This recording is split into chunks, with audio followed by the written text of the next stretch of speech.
Still a kid trying to act like they all taught me, but nothing makes sense anymore.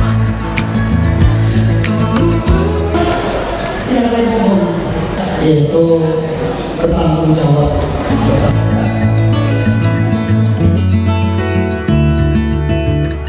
Apa yang mau mengeluarkan keluh kesahnya?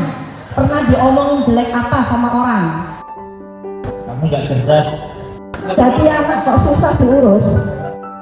Jadi Bapak Ibu, kata-kata jenengan yang hadir di sini ini sangat powerful, sangat kuat pada diri anak kita, bahkan bisa menjadi doa buat anak-anak kita. Maka belajarlah berkata-kata yang baik. Apa yang Bapak Ibu kalian bilang sama anak?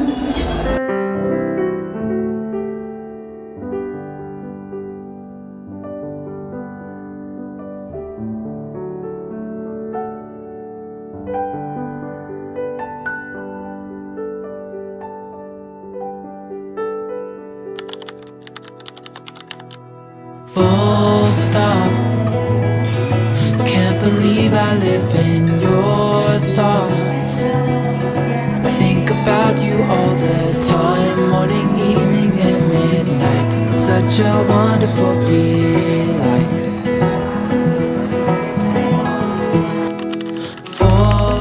Kita itu harus punya keyakinan yang kuat sebagai orang tua, karena kalau orang tuanya lemah, kita berat ngasuh anak. Orang tua harus belajar menguatkan dirinya.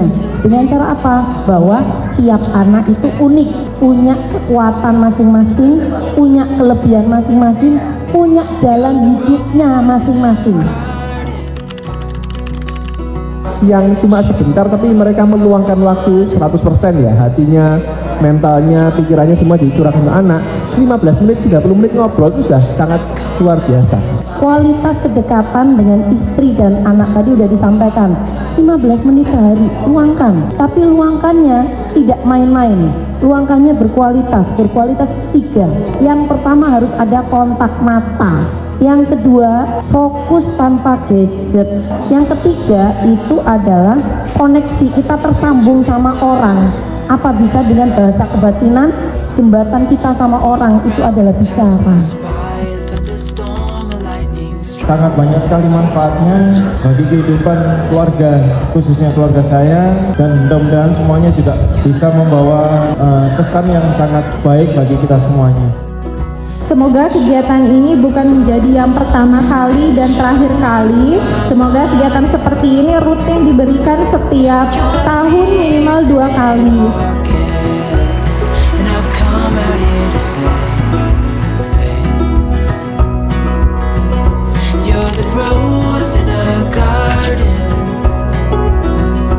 Parenting LDI Palu, orang tua berdaya.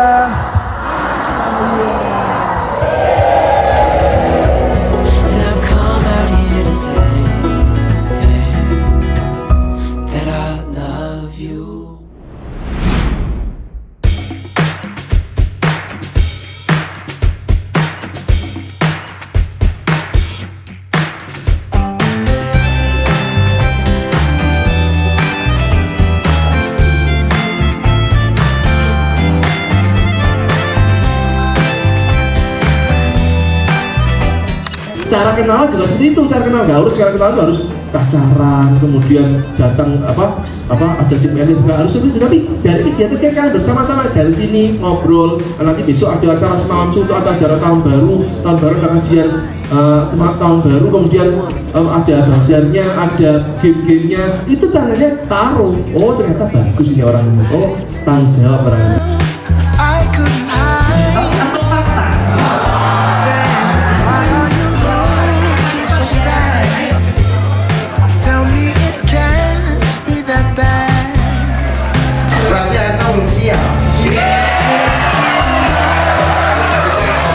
Berarti mentalnya masih mental anak-anak. Belum ada kedewasaan dalam rumah tangga.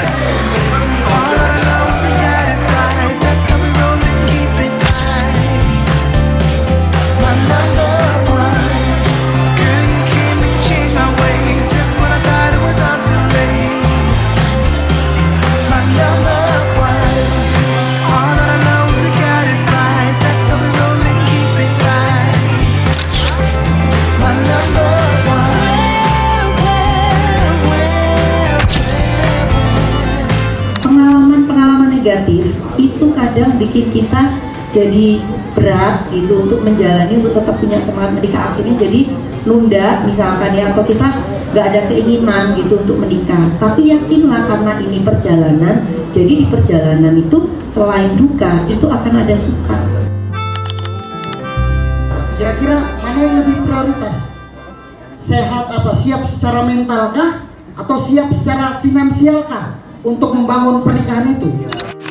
Gratisnya apa? Kalau kamu sudah kufur, sudah waktunya menikah dan kamu takut pelanggaran untuk menjaga pelanggaran, nikahlah dulu. Jadi siap mental dulu nggak apa-apa, walaupun finansialnya belum kuat, nggak apa-apa. Kalau yang penting adalah kepahamannya dulu. Siap mental langsung paham ya, paham agama. Karena kalau namanya orang paham agama itu anti pelanggaran, menghindari pelanggaran dan kerja keras. Karena ada musid-musid, orang yang pahaman musid-musid kerja keras, tidak banget, bukan pemalas, bukan orang yang boros, bukan orang yang kasar, bukan orang yang nggak mau cari uang. Nah itu ya. Jadi kalau orang yang siap mental berarti agamanya paham, ya bisa mencari uang, mau dan mampu mencari uang. Belum cukup, nggak apa-apa, nanti usahakan. Ada 5 fase pernikahan. Yang pertama fase bulan madu, saat kita awal menikah, dimana kita senang-senang tuh. Nah fase itu bisa pendek, bisa panjang, tergantung dari pasangan. Kalau sudah langsung ada masalah, berarti kita masuk ke fase kedua, namanya fase disappointment, distress atau kekecewaan. Loh kok ternyata dia kayak gini, orangnya kaget gitu ya. Nah kalau kita di fase ini kita berlama-lama, kita akan capek gitu. Makanya harus segera move on ke fase ketiga, namanya fase kesadaran. Bahwa mungkin pernikahan saya ada masalah, saya harus belajar nih biar ada solusi gitu. Nah itu di fase kesadaran kita sadar diri gitu, sadar diri untuk menyelesaikan masalah. Kalau sudah sadar, baru kita bisa masuk ke fase keempat, namanya perubahan, fase transformasi, dimana kita berubah diri kita. Yang tadinya kita cuek, kita belajar perhatian.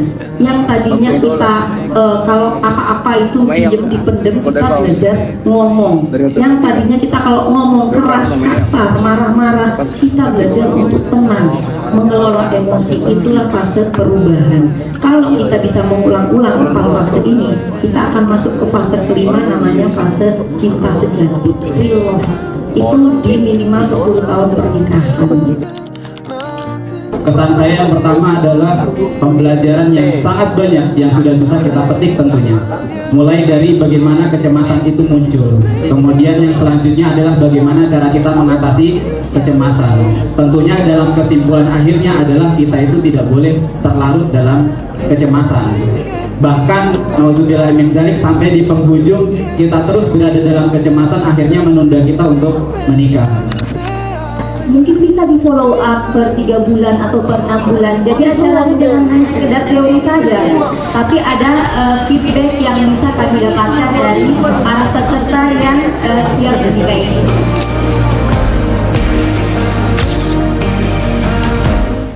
Sampai kita beri dengan pelanggaran.